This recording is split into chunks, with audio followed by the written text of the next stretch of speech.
एक राजा हमेशा प्रजा के हित के बारे में सोचता रहता था। वह इतना कर्मठ था कि अपना सुख, ऐशो आराम सब छोड़कर सारा समय जन कल्याण में ही लगा देता था।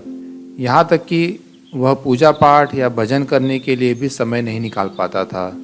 एक सुबह राजा वन की तरफ भ्रमण करने के लिए जा रहा था कि उसे एक देव के दर्शन हुए।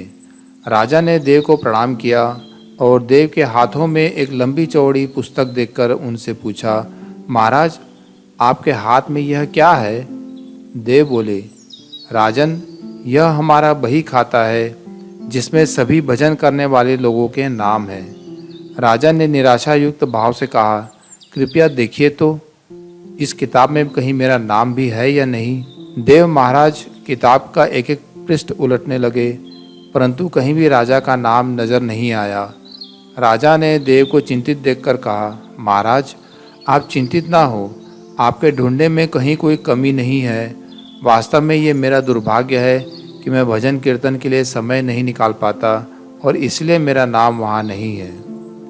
उस दिन राजा के मन में आत्मग्लानि सी उत्पन्न हुई, लेकिन इसके बावजूद उन्होंने इसे नज़रअंदाज कर दिया और पुनः परोपकार की भावना के लिए दूसरों की सेवा करने में लग गए। कुछ दिन बाद राजा फिर सुबह वन की तरफ टहलने के लिए निकले तो उन्हें वही देव महाराज के दर्शन हुए।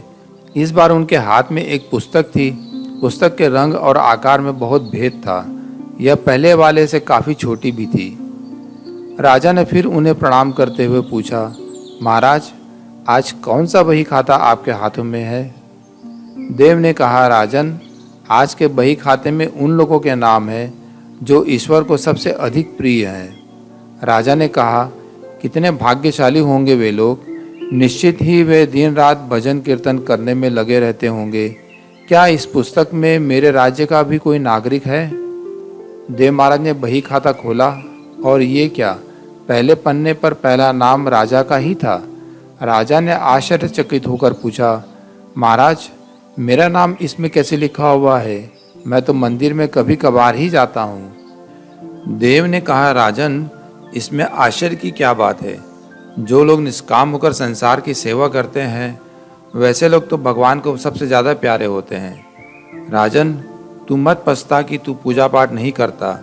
लोगों की सेवा करके तू असल में भगवान की ही पूजा करता है। परोपकार और निस्वार्थ लोक सेवा किसी भी उपासना से बढ़कर है। देव ने वेदों का उदाहरण देते हुए कहा, सच्चा भक्त तो वही है जो परोपकार करता है, दीन दुखियों का हित करने में लगा रहता है। मजबूर लोगों की यथाशक्ति सहायता और सेवा करो, यही परम भक्ति है। राजा को आज देव के माध्यम से बहुत बड़ा ज्ञान मिल चुका था। अब राजा भी समझ गया कि परोपकार से बड़ा कुछ भी नहीं और जो परोपकार करते हैं वही भगवान के सबसे प्रिय होते हैं।